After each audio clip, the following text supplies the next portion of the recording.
제가 봉독하겠습니다. 그들이 모였을 때 예수께 여쭈어 이르되 주께서 이스라엘 나라를 회복하심이 이때이니까 하니 이르시되 때와 시기는 아버지께서 자기의 권한에 두셨으니 너희가 알 바 아니요 오직 성령이 너희에게 임하시면 너희가 권능을 받고 예루살렘과 온 유대와 사마리아와 땅끝까지 이르러 내 증인이 되리라 하시니라. 이 말씀을 마치시고 그들이 보는데 올려져 가시니 구름이 그를 가리어 보이지 않게 하더라. 올라가실 때 제자들의 자세히 하늘을 쳐다보고 있는데 흰 옷 입은 두 사람이 그들 곁에 서서 이르되 갈릴리 사람들아 어찌하여 서서 하늘을 쳐다보느냐. 너희 가운데서 하늘로 올려지신 이 예수는 하늘로 가심을 본 그대로 오시리라 하였느니라. 아멘. 예. 철학자 한병철 교수의 피로사회라는 책을 보게 되면 20세기 후반을 기준으로 이전을 규율사회, 이후를 이제 성과사회로 구분을 합니다. 규율사회는 본인의 의지가 아니고 어떤 타인이나 조직에 의해서 무엇인가를 하도록 강요받는 사회라면 성과사회는 자기 스스로 그 목표를 향해서 달려가는 사회입니다. 그래서 이 규율 사회의 특징은 하면 안 된다라는 부정의 사회이고 성과 사회는 우리는 할 수 있다 이런 긍정의 사회입니다. 이러한 긍정의 강조는 자신이 노력한 만큼 그 결과를 이루지 못했을 때는 자기 자신을 강하게 이제 몰아간 결과로 인해서 이제 피곤하게 되고 결과적으로 좌절감이나 우울감을 이제 경험한다는 것입니다. 그래서 작가는 피로 사회라고 이렇게 정의를 내렸습니다. 이러한 구분이 시대적 흐름에서는 이제 동의가 되지만 저희 개인의 삶을 좀 적용해 보면 조금 약간 다르게 좀 적용이 되었습니다. 저는 성과 사회에서 이제 직장 생활을 했습니다. 근데 이 규율 사회와 성과 사회가 약간 복합적으로 좀 적용되는 것 같습니다. 직장 생활 할 때 참 야근이 많았습니다. 그런데 저는 어떤 성과를 더 많이 높이기 위해서 제가 야근을 한 것은 아닙니다. 정시에 퇴근하고 싶었습니다. 그런데 주어진 일을 다 해야 되니까 야근을 할 수밖에 없었습니다. 그런데 또 제가 일한 분야가 IT 분야다 보니까 IT 분야는 계속 빠르게 변화됩니다. 그래서 이 변화에 맞춰서 또 공부를 해야 됩니다. 이것은 누군가 막 시켜서 한 것이 아니고 업무 시간 외에 시간을 내 가지고 틈틈이 미래를 준비하는 시간을 가졌습니다. 저희 삶을 보면 이 규율 사회와 성과 사회가 약간 복합적으로 적용되다 보니까 이런 부분이 좀 개인마다 좀 다르게 좀 느껴질 수 있겠다는 생각을 했습니다. 우리는 자이든지 타이든지 간에 끊임없이 자기를 증명하는 시대에 살다 보니까 사실 매우 피곤합니다. 청소년들은 시험을 통해서 자신을 증명해야 되고 대학생들은 또 취업을 통해서 자신을 증명해야 되고 대학을 졸업하면 뭐 사업을 하든지 직장을 다니든지 또 자녀를 양육하든지 또 그 삶의 자리에서 자신을 증명해야 됩니다. 그런데 이런 어려움이 오늘날에만 있는 것 같지는 않습니다. 하나님께서 모세를 불러서 이스라엘 백성들을 출애굽시키라고 명령했을 때 모세도 비슷한 고민을 합니다. 출애굽기 3장 11절 말씀을 보면 모세가 하나님께 아뢰되 내가 누구에게 바로에게 가며 이스라엘 자손을 애굽에서 인도하여 내리까. 내가 누구에게 바로에게 가며, 이 말이 무슨 의미입니까? 내가 바로에게 간다고 해서 바로가 순순히 보내주겠습니까? 이스라엘 백성이 무엇을 믿고 나를 따르겠습니까? 그러니까 모세는 지금 본능적으로 자기를 증명해야만 이 일을 할 수 있다고 지금 말을 하고 있는 것입니다. 사실 모세는 광야 생활 전에 그 애굽에서 이 권력의 중심에 있었기 때문에 그 속에서 끊임없이 자기를 증명하는 위치에 있었습니다. 자신이 지금이 목자인데 누가 자기를 지도자로 인정하겠습니까? 라고 지금 하나님께 말하고 있는 것입니다. 모세만 그런 것이 아니고 우리도 삶의 형편은 다 다르지만 우리 삶의 자리에서 이런 고민들을 한다는 것이고, 이렇게 자신을 증명하는 삶은 사실 좀 매우 피곤합니다. 이시영 박사의 쉬어도 피곤한 사람들이라는 책을 보면 이런 내용이 있습니다. 요즘 사람들은 쉬어도 쉰 것 같지 않다고 말합니다. 깊이 잠들지 못하고 깨어 있어도 잡생각과 근심, 걱정, 불안감에 시달린다고 합니다. 심지어 아무것도 하지 않았는데도 피곤하다고 하소연합니다. 그 원인은 육체적 피로가 아닌 뇌 피로 때문이라는 것이 최근 뇌 과학자들의 생각입니다. 뇌 피로를 풀지 않는 한 진정한 휴식을 얻을 수가 없습니다. 이 피로 사회 속에서 사람들이 스트레스를 많이 받다 보니까 스트레스를 풀려고 스마트폰이나 디지털 기기들을 좀 이용하게 되는데, 오히려 이것이 뇌를 더 피곤하게 만들기 때문에 진정한 휴식을 잘 누리지 못한다는 것입니다. 그래서 스마트폰이나 디지털 기기를 사용하는 것이 아니라 좀 더 다른 활동을 통해서 진정한 휴식을 누린다면 현실적인 대안은 우리가 가질 수가 있습니다. 그러나 저는 오늘 본문을 통해서 좀 더 근원적인 좀 대안을 생각해 보려고 합니다. 오늘 말씀 사도행전 1장 8절 말씀을 보면, 오직 성령이 너에게 임하시면 너희가 권능을 받고 예루살렘과 온 유대와 사마리아와 땅끝까지 이르러 내 증인이 되리라 하시니라. 내 증인이 되라는 것은 예수님의 증인이 되라는 말씀입니다. 하나님께서 우리를 자신을 증명하는 존재로 부른 게 아니고 예수님을 증명하는 존재로 불렀다는 것입니다. 그 선교적 교회라는 이 개념 안에 중요한 핵심 개념이 뭐냐면, 삼위 하나님께서 인간의 죄의 문제를 해결하기 위해서 예수님을 이 땅에 보내신 것처럼 예수님께서 우리를 세상에 보내신다는 것입니다. 그러니까 그리스도인들은 세상에 보냄받은 자로서 증인으로 사는 것입니다. 이게 그리스도인의 중요한 정체성입니다. 그래서 사도행전에서 이 증인이라고 말하는 것은 좀 더 구체적 의미로 말한다면 예수님의 죽으심과 부활을 경험한 사람들이 증인이 될 수 있는 것입니다. 그러니까 예수님의 죽으심과 부활을 보지 않은 사람들은 증인이 될 수 없는 것입니다. 여기에 중요한 개념이 있죠. 제가 비전 나눔 영상에서 교회는 시그널 교회가 되어야 된다는 말도, 교회는 이 하나님의 증인이 되어야 된다는 의미입니다. 우리가 하나님의 시그널을 받고 세상의 시그널을 보내는 것이죠. 그래서 제가 시그널을 하나님 안에서의 평안과 절대적인 사랑이다, 샬롬인 갓 and absolute love라고 제가 얘기했습니다. 우리가 먼저 하나님의 평안과 하나님의 절대적인 사랑을 경험하고, 그것을 경험한 것이 일상으로 흘러갈 때 세상 사람들이 그리스도를 통해서 하나님을 경험합니다. 왜냐하면 믿지 않는 사람들은 하나님을 직접 경험할 수 없기 때문에 그리스도를 통해서 하나님을 경험하기 때문에 그렇습니다. 초대 교회에서도 믿지 않은 사람들이 왜 교회에 왔습니까? 전도도 안 했는데. 자기가 경험하지 못한 것들을 믿는 사람들이 경험하고 있다고 그것을 발견했기 때문에 그렇습니다. 모세가 이스라엘 백성을 어떻게 자기가 인도하냐, 이스라엘 백성들이 무엇을 믿고 자기를 따르겠냐고 물었을 때 하나님의 반응이 무엇입니까? 출애굽기 3장 12절 말씀, 하나님이 이르시되 내가 반드시 너와 함께 있으리라. 내가 그 백성을 애굽에서 인도하여 낸 후에 너희가 이 산에서 하나님을 섬기리니 이것이 내가 너를 보낸 증거니라. 여기 보시면 하나님께서 무슨 얘기를 하냐면, 내가 너와 반드시 함께 있을 것이고 이것이 내가 너를 보낸 증거니라. 너는 너를 증명하는 방식으로가 아니라 하나님이 어떠한 분이신지를 보여줌을 통해서 이스라엘 백성들을 인도하게 될 것이다. 그러니까 너는 너 자신을 증명하지 않아도 되고 내가 너와 함께 할 것이고 내가 너를 보냈다는 것을 그들이 알게 될 것이다. 이것이 지금 하나님께서 지금 모세를 증인으로 부르신 것입니다. 똑같은 방식으로 하나님께서 아브라함을 부르시죠. 아브라함을 갈대아 우르에서 가나안 땅으로 불렀습니다.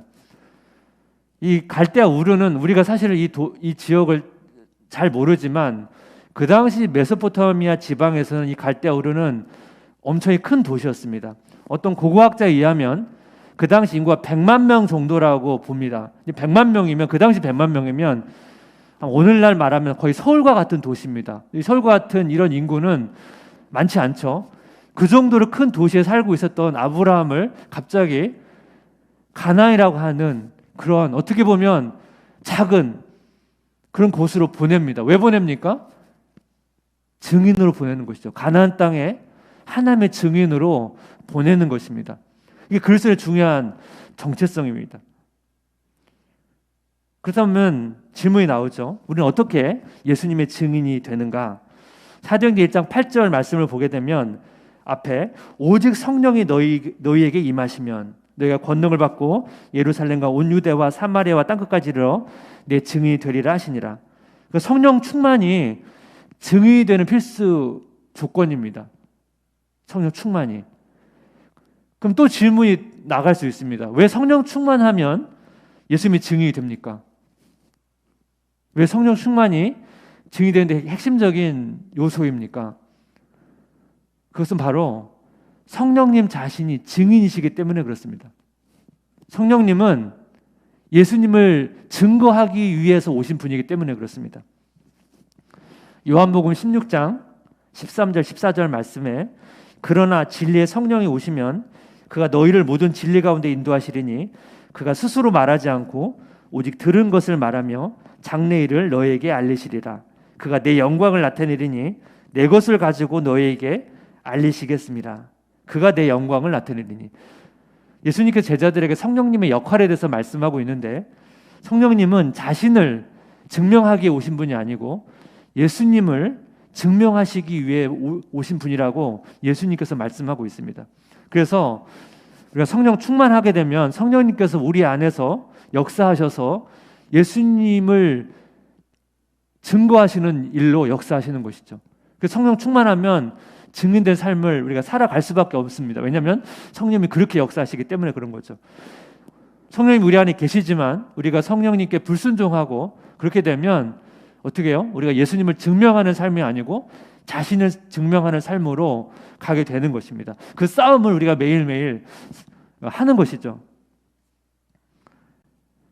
제가 지난주에 우리가 지성과 감성과 의지가 통합되는 것이 굉장히 중요하다는 얘기를 드렸습니다. 우리가 하나님과 교제할 때 성령님께서 예수님을 더 깊이 알도록 인도해 주십니다. 뿐만 아니라 그 은혜를 믿는 사람들과 또 믿지 않는 사람들과 연결되도록 또 인도해 주시는 것입니다. 그래서 우리가 하루 종일 여러분 말씀과 기도를 한다고 해보십시오. 여러분 기도원에 가서 말씀과 기도를 하루 종일 아침에도 하고 오후에도 저녁 때 하고 하면 처음에 너무 좋습니다. 근데 여러분 그게 하루 지나고 이틀이 지나고 3일이 지나 보십시오. 그럼 며칠 지나면 사실은 처음에 느꼈던 그런 감흥이 별로 없습니다. 그리고 어느 정도 계속되면 약간 답답합니다. 왜 그렇죠?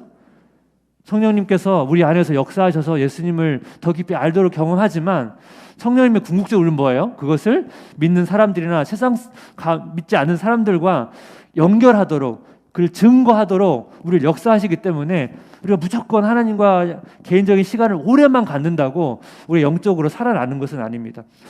저도 마찬가지거든요. 제가 개인적으로 말씀을 묵상하고 기도하는 게 너무 중요하지만 제가 성도님들과 그 말씀을 나누고 은혜를 나누고 때로는 믿지 않는 사람들과 영적인 대화를 나눌 때 제가 살아나는 것을 느끼거든요. 이 두 가지가 다 필요한 것입니다. 근데 우리가 증인이 되기 위해서 이 성령 충만과 함께 변화될 부분들이 있습니다. 오늘 본문을 보시면 특별히 제자들을 보면서 제자들이 가지고 있는 부분들을 예수님께서 어떻게 변화시키는지를 말씀을 통해서 보겠습니다. 첫 번째는 뭐냐면 증인의 삶에 필요한 변화, 시대의 관점에서 하나님의 관점으로.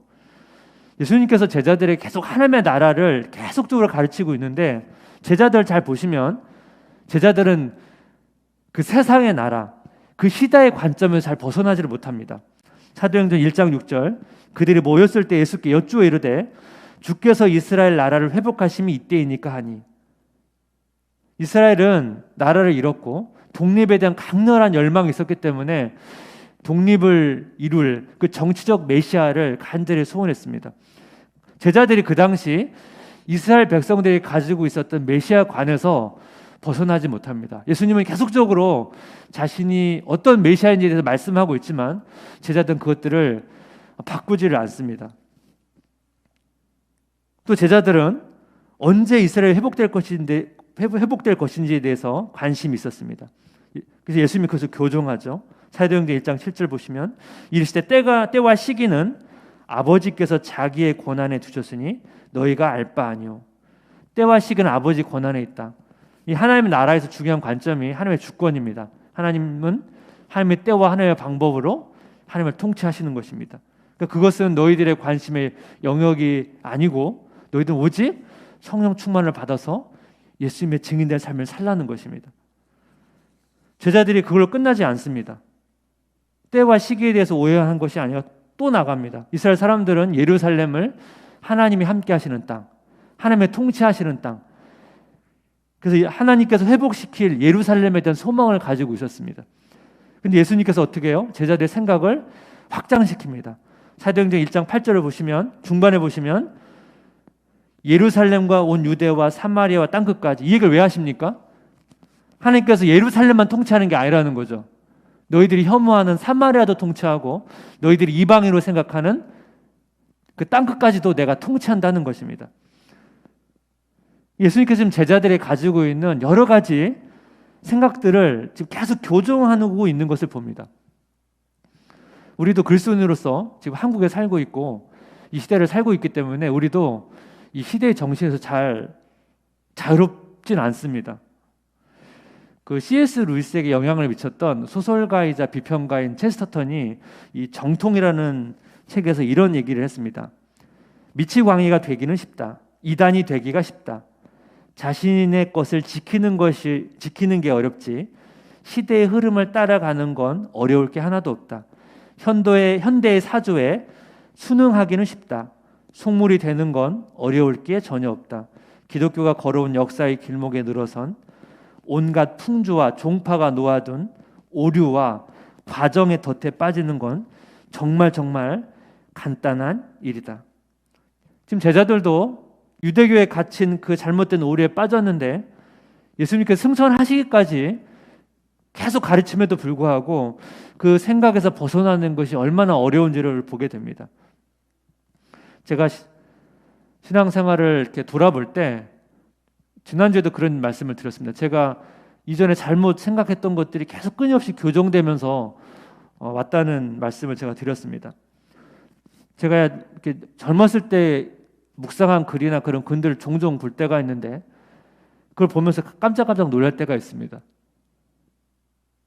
저런 생각을 했구나.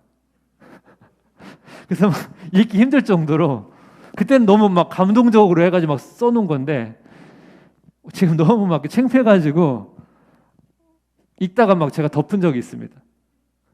제가 지금 생각하는 것도 마찬가지입니다. 제가 여러 가지 많은 것들을 생각하지만 저는 지금 제가 생각하는 것도 틀릴 수 있다는 생각을 하게 됩니다. 여러분 만약 제자들이요 이 잘못된 생각을 가지고 뭐 가슴이 뜨거워져서 복음을 전했다고 생각해 보십시오. 그리고 그 잘못된 그 생각을 가진 그 복음을 우리가 전해 들었다고 생각해 보십시오. 그렇다면 여러분 오늘날 그런 기독교는 없습니다. 우리가 기독교는 굉장히 많이 달라졌을 것입니다. 사실 기독교에서 우리가 복음을 제대로 전해도 이단이 생기고 극단적인 종파가 생기고 신앙을 오해하는 일들이 계속 생기는데 그래서 여러분 예수님께서 왜 마지막까지 제자들의 생각들을 이렇게 교정하시는지를 우리는 볼 수가 있는 것입니다. 기독교에서 회심이라는 단어를 우리가 씁니다. 우리가 예수님을 이렇게 믿게 됐을 때 회심했다 이렇게 말하는데 이 회심이라는 단어의 그 정의가 뭐냐면 하나님과 세상에 대한 관점이 바뀌었다는 것입니다. 그래서 그리스도인이 된다는 것은 세계관이 바뀐 것을 말합니다. 그래서 회심한 그리스도인들은 이제 하나님의 나라라고 하는 관점으로 하나님과 세상을 보기 때문에 계속 뭐예요? 그동안 가졌던 이 세상의 가치관과 충돌이 계속 생깁니다. 갈등이 존재하는 것입니다. 저도 직장 생활을 하면서 그런 걸 많이 느꼈습니다. 대학 때는 주로 선교단체 안에 있다 보니까 특히 전도할 때 말고는 사실 제가 주로 교제하는 사람들이 믿는 사람들이 많다 보니까 그런 갈등들을 이렇게 전도할 때 말고는 크게 느끼지는 못했는데 직장 생활에 들어가다 보니까 그때 그룹 중에 제가 유일하게 그리스도인이 되다 보니까 많은 시간들을 이제 믿지 않은 사람들 속에 있다 보니까 그리스도인들이 어떻게 세상에서 살아가야 되는가에 대한 많은 고민과 갈등을 했었습니다. 근데 이러한 갈등이 뭐예요? 이상한 게 아니고 당연하다는 것입니다. 그리스도인들은 하나님의 나라의 관점을 가졌기 때문에 다른 관점을 가진 사람들과 갈등이 있고 그런 부분에서 당연히 그것이 존재한다는 것이죠. 그래서 그것을 이상하게 받아들이는 게 아니고 당연하게 받아들여야 된다는 것입니다. 증인의 삶에 필요한 두 번째 변화는 뭐냐면 과거의 은혜에서 장래의 은혜로입니다. 지금 제자들이 하늘로 사라져버린 그 예수님을 계속 보고 있었습니다. 예수님을 그리워한 거죠. 그래서 천사 두 명이 나타나서 이렇게 말씀합니다. 사도행전 1장 10절에서 11절 올라가실 때 제자들이 자세히 하늘을 쳐다보고 있는데 흰 옷 입은 두 사람이 그들 곁에 서서 이르되 갈릴리 사람들아 어찌하여 서서 하늘을 쳐다보느냐 너희 가운데서 하늘로 올려지신 이 예수는 하늘로 가심을 본 그대로 오시리라 하였느니라.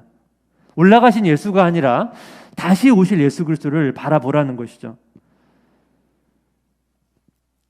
우리가 신앙을 설명할 때 신앙은 나선형으로 올라가는 곡선이다 이렇게 설명을 합니다. 근데 우리가 신앙생활을 하다 보면 나선형으로 내려가는 곡선으로 느껴질 때가 있습니다. 근데 그렇게 느껴질 때면 우리는 어떻게 보통 이전에 과거에 신앙이 뜨거웠던 순간들 되게 그리워합니다. 그리고 과거에 보다 못한 자신의 신앙의 모습을 때로는 자책하기도 하고요. 근데 제가 오늘 말씀드리고 싶은 중요한 포인트는 뭐냐면 우리가 과거에 자신이 생각했던 그런 뜨거웠던 순간이 전성기가 아니라는 것입니다. 가슴이 뜨거웠던 것, 교회 봉사를 되게 열심히 했던 것, 그 자체만으로 우리가 우리 신앙을 객관적으로 평가하기는 어렵다는 것이죠.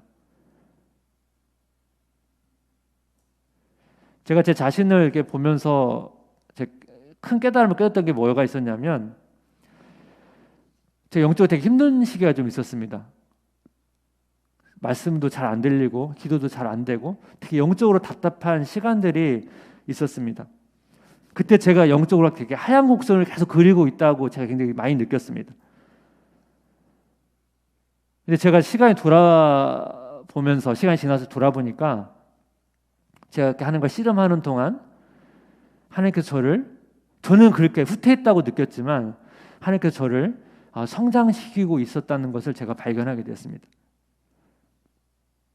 사랑하는 성도 여러분, 성도님께서 영적으로 되게 후퇴하고 있다고 느껴진다 할지라도 너무 실망하거나 불안하지 마시길 바랍니다.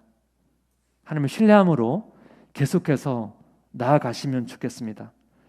하나님께서 성도님께서 생각하지 못한 방식으로 성도님을 훈련시키시고 성장시키고 계십니다. 은혜에 대한 관점도 마찬가지입니다. 과거의 은혜보다 장래의 은혜가 더 풍성합니다. 여러분 십자가를 생각해 보십시오. 우리가 십자가를 묵상하면서 내가 하나님 앞에서 얼마나 큰 죄인인지를 깨닫는 게 되게 중요합니다. 특히 이 시대는 이 죄인됨에 대해서 많이 생각하지 않는 시대다 보니까 이걸 굉장히 중요하고 그걸 깊이 묵상하고 그걸 깊이 느끼는 게 되게 중요한데 왜 우리가 죄인됨을 깊이 느껴야 되냐면 사실은 뭐예요? 내가 깊이 죄인됨을 느껴야 하나님의 은혜가 얼마나 풍성한지를 경험하기 때문에 죄인됨을 깊이 느끼는 것입니다. 근데 우리가 이 죄인됨의 깊이에만 깊이 머물러 있으면 어떤 문제가 생기냐면 영적으로 되게 우울하고 기쁨이 없고 일시적인 건 괜찮아요. 일시적인 괜찮지만 계속 그러한 곳으로 계속 가면 그것은 사실은 하나님이 원하시는 것은 아닙니다.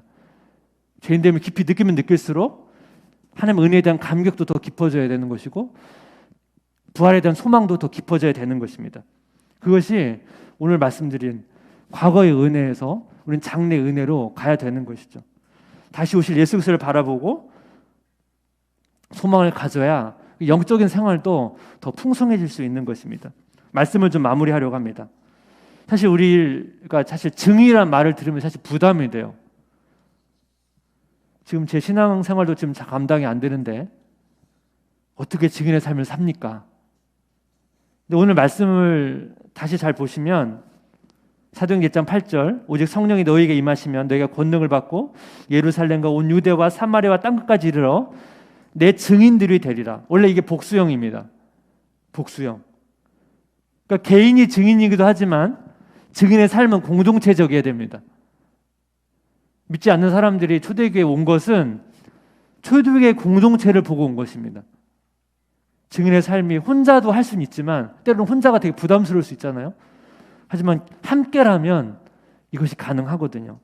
우리가 함께 시그널 교회, 증인된 교회의 삶을 함께 감당하면서 우리가 이것을 통해서 우리 영혼이 살아나고 신앙의 균형을 잡아갔으면 좋겠습니다. 수지 예배교회 성도님들께서 함께 살아계신 하나님을 경험하고 그 하나님을 증명하는 삶이 되시기를 주님의 이름으로 축복합니다.